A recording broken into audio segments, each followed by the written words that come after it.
Coucou mes petits lapins, aujourd'hui je vais vous faire une petite vidéo différente. Ce sera une vidéo un peu typée première S sur le réchauffement climatique. Parce qu'il y a plein de trucs à savoir qu'on ne sait pas forcément. Alors, le réchauffement climatique c'est quoi? D'abord, je vais vous parler un peu des bases. Le réchauffement climatique, c'est quoi? C'est des émissions du soleil. Excusez-moi, il faut que je cadre. Voilà, pardon, du soleil. Donc ça, c'est le soleil. Je vais faire une explication simplifiée. Donc le soleil, vous me direz, il envoie quoi? Il envoie de la lumière, des rayons lumineux. Comme ça. Bon, là, on se fait la Terre. Bon, c'est pas vraiment proportionnel, mais ça fera l'affaire. Voilà. Donc ça, c'est de la lumière.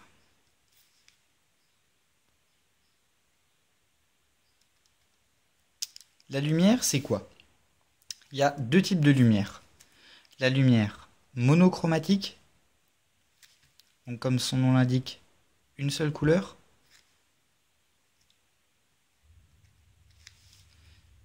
Et polychromatique.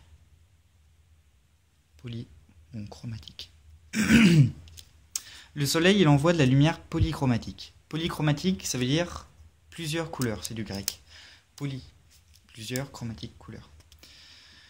Donc la lumière du soleil est polychromatique, ça veut dire quoi? Ça veut dire que quand on prend la lumière du soleil, si on met un prisme, donc que le rayon du soleil tape directement dans un prisme, donc je vais faire un petit dessin, ça c'est la lumière du soleil. Si on la met sur un prisme, il va sortir quoi? Un arc-en-ciel. C'est-à-dire qu'il y aura toutes les couleurs de l'arc-en-ciel. Donc bleu, violet, rouge, indigo, jaune, vert, tout ce que vous voulez. Et donc ces couleurs, on les exprime avec une longueur d'onde en nanomètres. Donc c'est-à-dire par exemple, on sait que le rouge, ça va être au-dessus, ça va être à 800 nanomètres et au-dessus.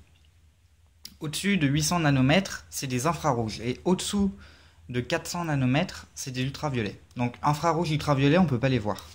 Donc en gros, il y a une longueur d'onde visible pour l'homme entre 400 et 800 nanomètres. Voilà. Donc vous me direz, c'est bien beau, mais quel rapport avec le réchauffement climatique? En fait, le soleil, il va envoyer sa lumière. Donc on reçoit, par exemple aujourd'hui il fait beau, on reçoit toute la lumière du soleil, et donc parmi cette lumière, il envoie également des spectres invisibles, donc des UV. Les UV c'est en dessous de 400 nanomètres, et des rayons infrarouges. Ce qui va être le plus dangereux pour l'homme, ce sera les UV, les rayons ultraviolets. Donc, qu'est-ce que fait la lumière? La lumière, elle arrive sur Terre. Là, il y a ce qu'on appelle la couche d'ozone.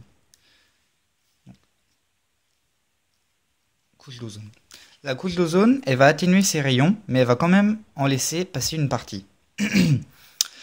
C'est pour ça que sur les régions littorales où les rayons du soleil arrivent plus fortement, il y a plus de cancers. Mais je vous expliquerai ça après. Donc cette couche d'ozone, elle va quand même laisser passer les rayons qui vont rebondir. Et là, c'est là que ça se gâte. La couche d'ozone, en fait, à cause des gaz à effet de serre, donc le dioxyde de carbone, le CO2, à cause du CO2, elle va se détruire à certains endroits, mais elle sera également amplifiée à d'autres. Donc les rayons UV, ils vont venir taper sur la couche d'ozone restante, et ils vont ricocher pour retomber sur Terre.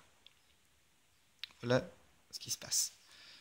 Donc ça, on rappelle, c'est les rayons ultraviolets.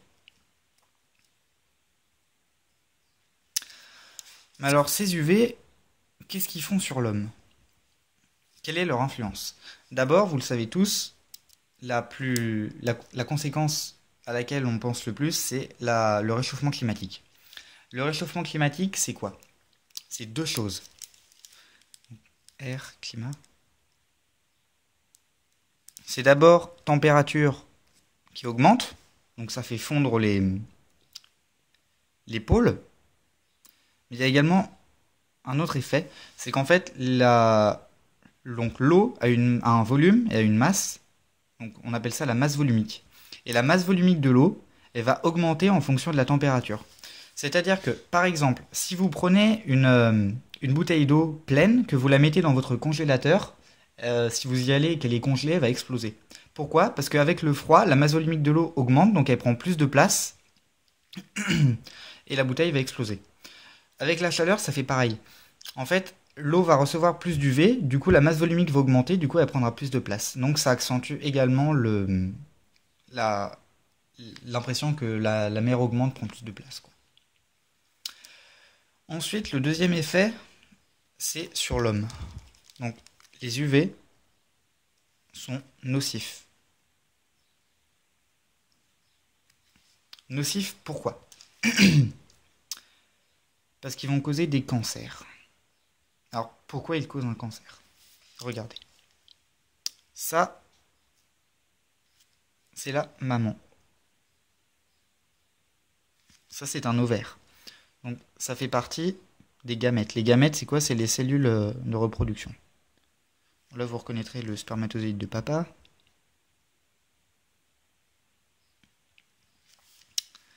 Ensemble, ils vont former une cellule œuf. Cette cellule œuf va ensuite se multiplier en deux autres cellules plus petites, qui se multipliera en deux autres cellules, qui se multiplieront en deux autres cellules.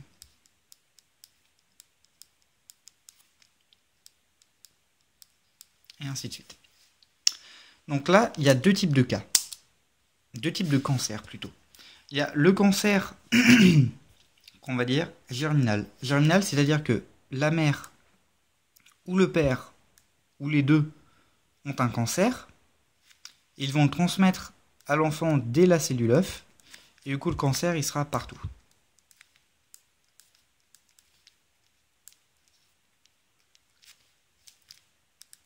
Égal cancer. La deuxième possibilité, vous avez maman, papa, cellule œuf,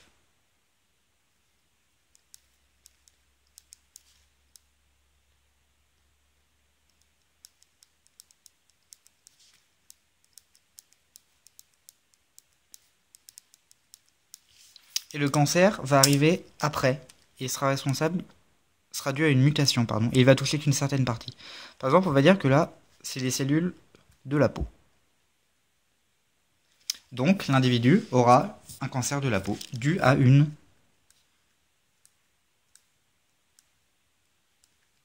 mutation. Alors, vous allez me dire, ces mutations, c'est quoi? Eh bien, il y a trois facteurs qui peuvent causer des mutations sur l'homme. Les produits chimiques,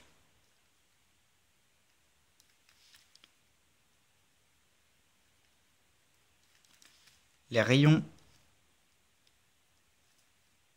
électromagnétiques,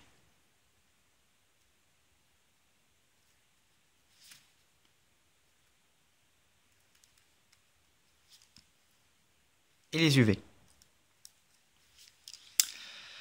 En fait, les produits chimiques, ça me fait penser aux trucs radioactifs et tout ça. Les rayons électromagnétiques, c'est ce qu'on trouve par exemple dans les hôpitaux, les IRM, imagerie à résonance magnétique. Donc c'est pour ça que c'est très puissant, il faut faire très attention. Et les UV. Les UV produits par le soleil. Alors ces mutations, je vais rentrer un peu plus précisément dans le sujet pour vous expliquer un peu ce que c'est. En fait, vous le savez, vous êtes tiré à la base, donc dans cette cellule œuf, il y a la moitié du code génétique de votre mère et la moitié de celle de votre père. Ça forme vous. En fait, ce code génétique, c'est ce qui est contenu dans vos cellules. Donc,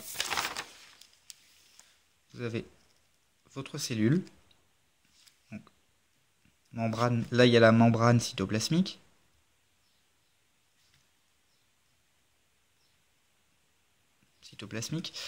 Vous avez un noyau.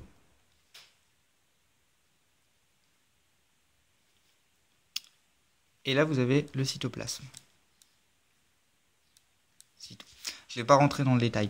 En fait, à l'intérieur du noyau, vous avez des espèces de filaments qu'on appelle, donc là on représente un en gros, chromosomes.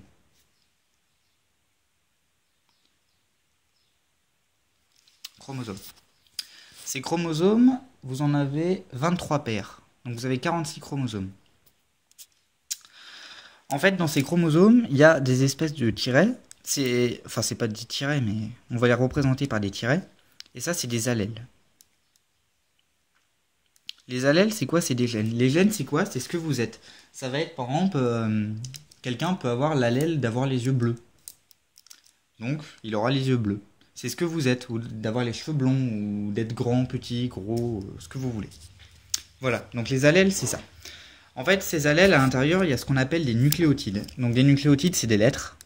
Donc, il y a ces 4 lettres. Bon, je vais simplifier. Des nucléotides.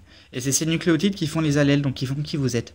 Et les UV vont venir causer une erreur, donc soit par délétion, c'est-à-dire qu'ils vont enlever une lettre, soit par addition, c'est-à-dire qu'il y a une lettre qui va être rajoutée, ou par soustraction, il y a une lettre qui va...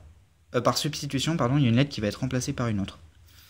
Et du coup, ça va créer une cellule cancéreuse qui va se multiplier, vous aurez un cancer, à une certaine partie. Je veux juste également, pour terminer, rappeler que les cancers donc somatiques, c'est-à-dire qui adviennent par mutation, s'il y a une mutation au niveau, par exemple, des gamètes, là on va dire que c'est les gamètes, donc les cellules reproductrices, spermatozoïdes ou ovules, alors il sera transmis à la descendance. Par contre, si vous avez un cancer de la peau, donc là, il ne sera pas transmis à la descendance. Voilà, donc j'espère que ces petites